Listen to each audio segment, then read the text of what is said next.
राजा राम का आदेश अटल है लक्ष्मण। तुम सीता को अयोध्या की सीमा से दूर वन में छोड़ा।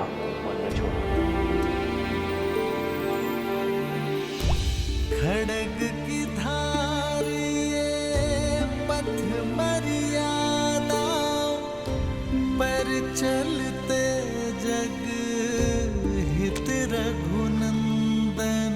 राम सिया राम सिया राम सिया राम, राम सिया राम सिया राम।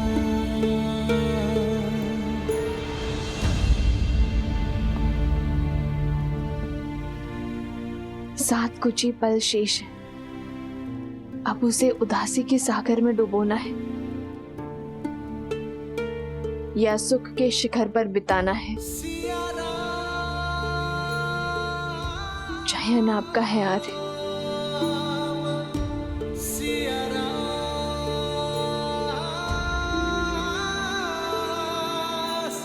बैठो सीते।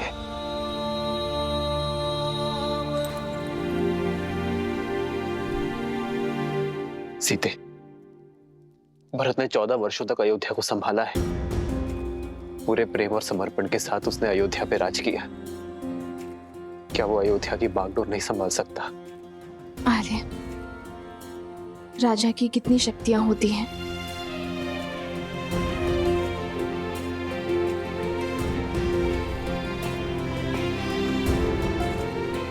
समय की व्यथा को यह प्रश्न शोभा नहीं देता सीते।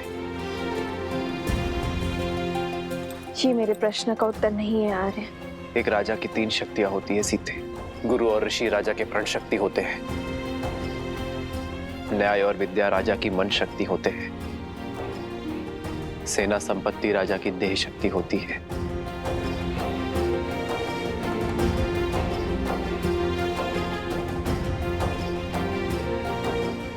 तो क्या प्रजा राजा की शक्ति नहीं? प्रजा ही तो वो स्रोत है जिनसे ये सारी शक्तियां आती हैं। वही परम शक्ति है। परमात्मा सी अटल है। प्रजा के प्रेम और विश्वास के बिना एक राजा अपराधी से अधिक और कुछ नहीं है। तो क्या उस परम शक्ति को त्यागना अपमान नहीं? जिसने सब कुछ दिया, क्या उसे बिना आश्रय छोड़ जाना द्रोह नहीं होगा आर्य? जब जनकपुर में आपके पग पड़े थे, तब ऋषिया श्री रंगा ऋषि ने कहा था कि आप नए युग का आरंभ है। शत्रुओं का नाश कर प्रजा के आज की रक्षा तो हर प्रतापी राजा करते हैं, किंतु पूजनीय वो होते हैं जो नए समाज का निर्माण करें, प्रजा को उज्जवल कल का उपहार दे। ये संसार आपको युगों युगों तक पूजेगा और आपके कारण मेरी भी आराधना होगी, किंतु केवल तब जब कर्तव्य और सुख के संघर्ष में हम कर्तव्य को चुनेंगे, सुख को त्यागेंगे। राज्य आपका कर्तव्य है आर्य, और सीता आपका सुख।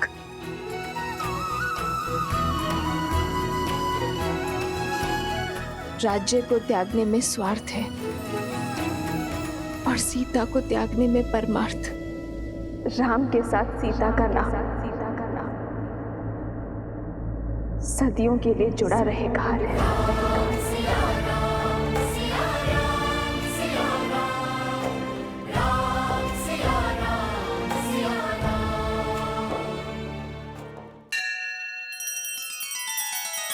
श्री रामचंद्र कृपालु भजु मन हरण भव भय दारुणम। नव कंज लोचन कंज मुख कर कंज पद कंजारुणम।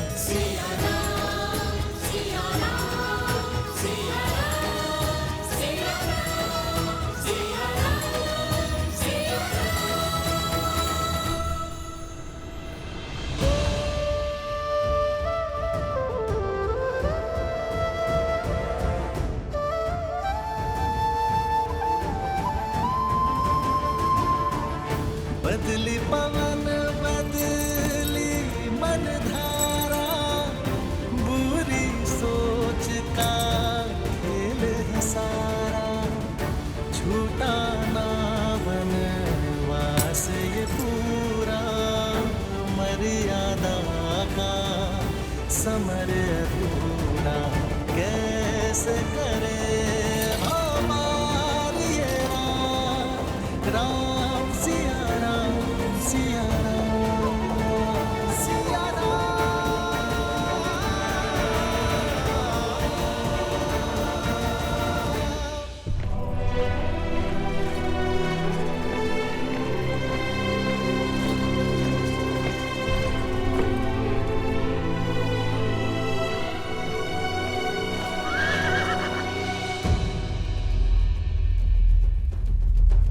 ये स्थान नगर से बहुत अधिक दूर है भाभी माँ। क्या मैं यहीं आप नहीं लक्ष्मण भैया, यहाँ की वनस्पतियां अयोध्या के समान है। यहाँ के स्थल जलवायु में अधिक अंतर नहीं है। आप रथ आगे बढ़ाइए, गंतव्य भी दूर है। जो आ गया भाभी माँ।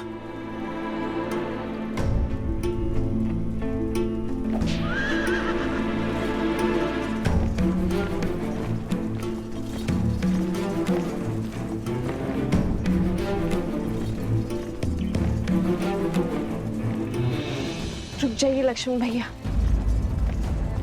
मेरे लिए यही स्थान सर्वश्रेष्ठ रहेगा।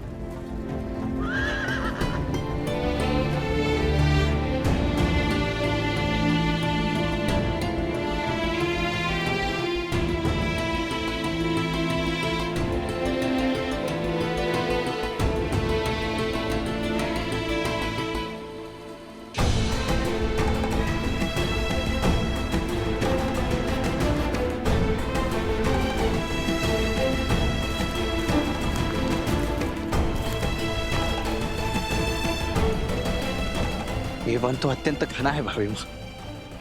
यहाँ तो संकट भी 100 गुना अधिक होगा। संकट की चिंता नहीं है मुझे लक्ष्मण, क्योंकि मैं वनवास को जा रही हूँ। संन्यास का नियम कहता है कि दृष्टि की सीमा से परे परिवार को, स्वर की सीमा से परे मित्र को और स्मृति की सीमा तक शत्रु को रखना चाहिए। मुझे अयोध्या की स्मृति की सीमा से परे जाना ही होगा लक्ष्मण भैया, ताकि अयोध्या की प्रजा को राजा राम पर पूरा विश्वास हो जाए।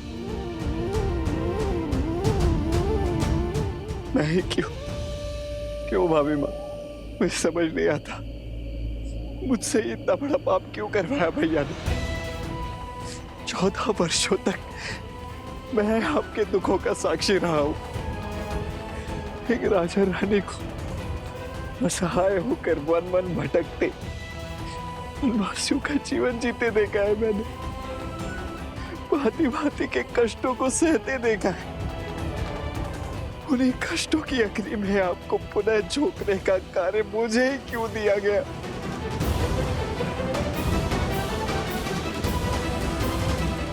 मुझे जल मिलेगा लक्ष्मण भैया।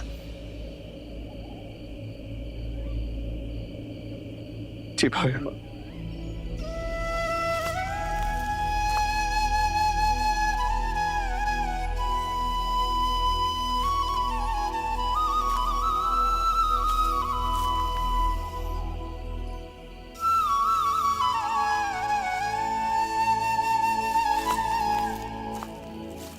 लीजिए भाई।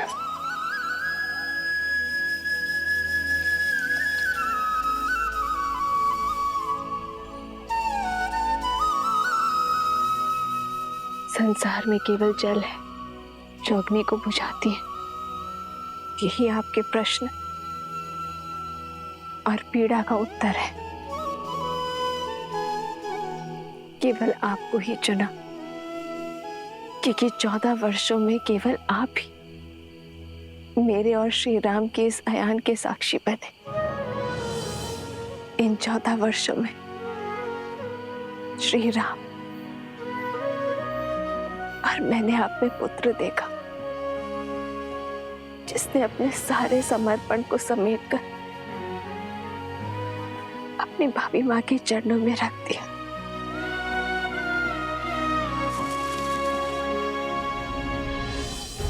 माताओं से पुत्र को इतना कष्ट। क्योंकि वनवास बीत गया है लक्ष्मण। अब आप केवल श्री राम के अनुज या मेरे पुत्र नहीं, अयोध्या के सेनापति भी हैं। और सेनापति का समर्पण अपनी मां या भाभी के चरणों में नहीं, अयोध्या के चरणों में होना चाहिए। और आपके मुंह से मुक्ति आवश्यक थी।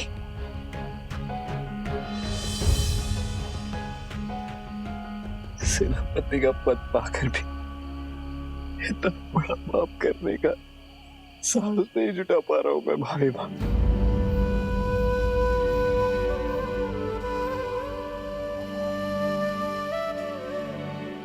अपनी सोच में कर्तव्य लाओ, भुजाओं में बल और कर में साहस स्वयं आ जाएगा। राजा की आज्ञा का पालन करना आपका धर्म है और मेरी भी यही इच्छा और आज्ञा भी है। स्मरण रखिएगा भैया,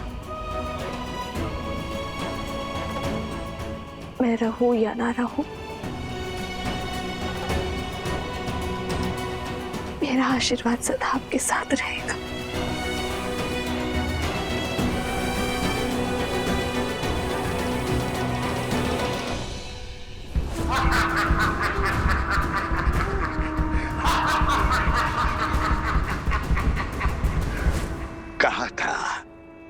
कहा था मेरा अस्त्र खाली नहीं जाता है। वैसा ही हुआ, जो महान दशानंद रावण न कर पाया वो महाचलिया सहस्त्रमुख रावण ने कर दिया। महान श्री राम को अपने पाश में फंसा दिया। मेरे कारण राम ने सीता को त्याग दिया, अपने पत्नी को ललकारा।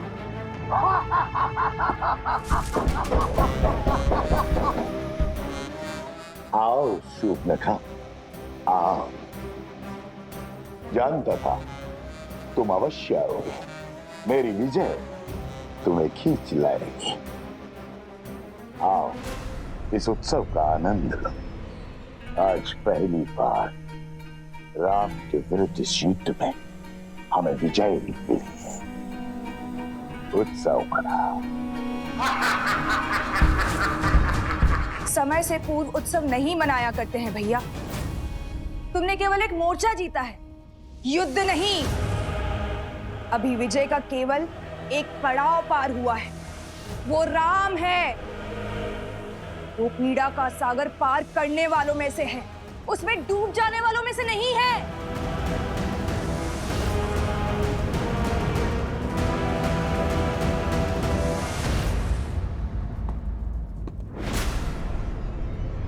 राम,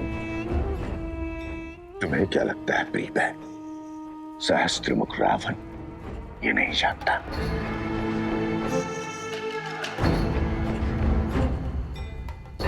राम नाम सत्य है, इसलिए राम पर अगला वार सज्ज कर चुका हूं मैं। सदा सदा के लिए उससे सुख और शांति छीनने की योजना बना चुका हूं मैं। और ये उत्सव उस योजना के प्रारंभ का शंखनाद है।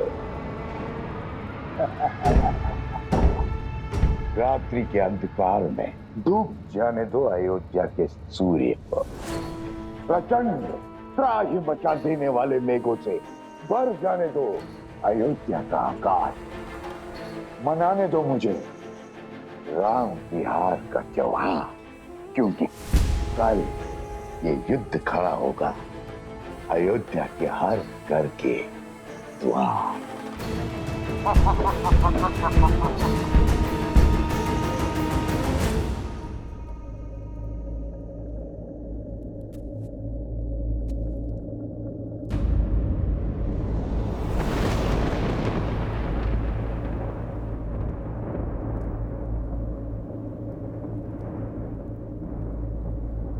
नहीं सीते,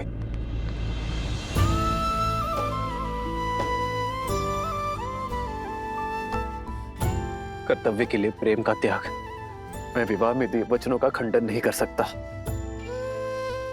जीवन की तीनों अवस्थाओं में तुम्हारे पालन का वचन देकर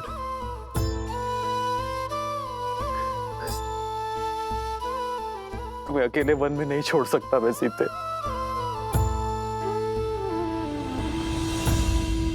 आपके दिए वचनों पर विश्वास करके ही तो अशोक वाटिका की यातना, विरह की असहनीय पीड़ा को धीरज के साथ सहा था मैंने, और अब वन में भी आपके दिए वचन के संबल पर जीऊंगी, और आप जीएंगे उस वचन के आधार पर जो राजा राम ने अयोध्या को दिया है, कुटुंब को संस्कार और धर्म की धारा देने का वचन। समाज में फैली मलिनता, कुविचार और लोक अपवाद से अयोध्या के कल को बचाने का वचन।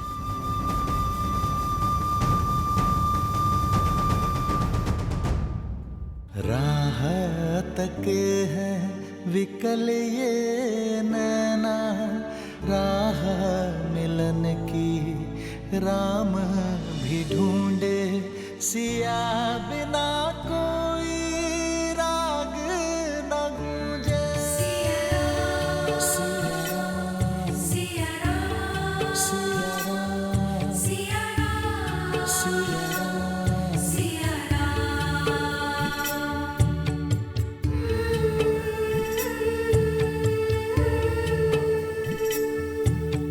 रूठे से लगते सांसों के धागे, भीगे ये नैना सोए न जागे, तन से प्राण विलग हों जैसे सिया से राम अलग। आप ही ने कहा था ना कि राम राज्य को लाने में समय लगेगा, लंबे समय तक प्रयास करना होगा।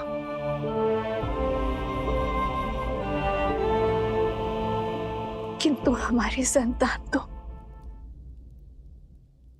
शीघ्र ही इस जीवन में आ जाएगा। यदि इस पर भी दूषित होने का लांछन लगा तो, लोक अपवाद की छाया पड़ी तो क्या हमारे पूर्वज हमें क्षमा कर पाएंगे? आर्य, क्या इस अपराध के लिए आप स्वयं को क्षमा कर पाएंगे? आर्य,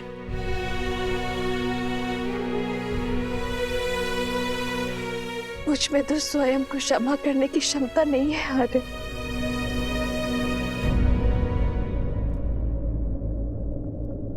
ठीक कहा सीते तुमने।